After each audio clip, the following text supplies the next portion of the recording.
मी आता सिमला कुलूप आलेली आहे. हे आहे सिमला. आपण जे ॲपल्स खातो, हे ॲपलची झाडं आहेत. छोटे छोटे ॲपल्स लागलेत त्याला. हे ॲपलचं झाड. आणि हे जे सगळं तुम्हाला कवर्ड दिसतात, हे सगळं डोंगरावर आलेले ॲपल्स आहेत. इथे लांब दूरवर पण बघा दिसते. मी फोटो पण पाठवते. आपले महाराज म्हणायचे, शिवाजी महाराज, की आपल्याला नैसर्गिक तटबंदी लाभलेली आहे. आपण तिथे सेफ आहोत.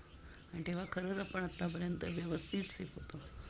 पण आत्ता जे चालले आहे त्या ह्याच्यात या निसर्गाची काय वाट लागते हे आपण सगळे बघतोच आहोत, अनुभवतोच आहोत. त्याच्या आधी लागलेली वाट काय या लोकांना वाटतं की या निसर्गाची वाट लावावी माहिती नाही. आम्ही सगळे इथे सेफ आहोत, व्यवस्थित आहोत.